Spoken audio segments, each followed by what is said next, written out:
உத்திரமேரூரில் ரூபாய் 1 கோடி மதிப்பீட்டில் கட்டி முடிக்கப்பட்டுள்ள புதிய பேரூராட்சி கட்டிடத்தினை தமிழக முதல்வர் மு.க.ஸ்டாலின் காணொலி காட்சி வாயிலாக இன்று திறந்து வைத்தார். காஞ்சிபுரம் மாவட்டம் உத்திரமேரூர் பேரூராட்சியில் 18 வார்டுகளில் 70,000க்கும் மேற்பட்டோர் வசித்து வருகின்றனர்.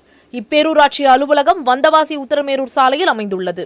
இக்கட்டிடம் 30 ஆண்டுகளுக்கு முன் கட்டப்பட்ட பழைய கட்டிடத்தில் இயங்கி வந்தது. இதன் தரைத்தளத்தில் தலைவர், செயல் அலுவலர், பொறியாளர் ஆகியோர் அறைகளும், மேல்தளத்தில் கூட்டரங்கும் உள்ளது. போதிய இடவசதி இல்லாமல் இட நெருக்கடியுடன் அலுவலகம் இயங்கி வந்தது. இதனால் அலுவலகத்திற்கு வருவோர் அமர இடவசதி இல்லாமல் செயல்பட்டு வந்தது. எனவே கூடுதலாக கட்டடம் கட்ட தொடர்ந்து கோரிக்கை விடுத்து வந்த நிலையில் 2024-25 நிதியாண்டில் மூலதன மானிய திட்டத்தின் கீழ் 1 கோடி ரூபாய் ஒதுக்கீடு செய்யப்பட்டு அதற்கான கட்டுமான பணிகள் கடந்த ஆண்டு துவங்கப்பட்டது. தொடர்ந்து கட்டுமான பணிகள் மும்முரமாக நடைபெற்று வந்த நிலையில் அனைத்து வசதிகளுடன் கூடிய நவீன பேரூராட்சி அலுவலக கட்டடத்தின் கட்டுமான பணிகள் முழுமை பெற்றது. புதிய கட்டிடத்தின் திறப்பு விழாவான இன்று தமிழக முதல்வர் மு.க.ஸ்டாலின் காணொலி காட்சி வாயிலாக பகுதி மக்கள் பயன்பாட்டிற்காக பேரூராட்சி புதிய கட்டிடத்தை திறந்து வைத்தார்.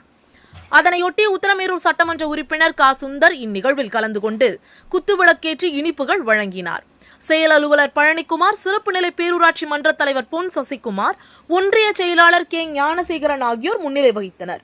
உள்ளாட்சி பிரதிநிதிகள், பேரூராட்சி மன்ற வார்டு கவுன்சிலர்கள், துப்புரவு பணியாளர்கள், தூய்மை காவலர்கள், பேரூராட்சி பிரிவு அலுவலர்கள் உள்ளிட்ட ஊர் பொதுமக்கள் திரளாக கலந்து கொண்டு நிகழ்வினை சிறப்பித்தனர்.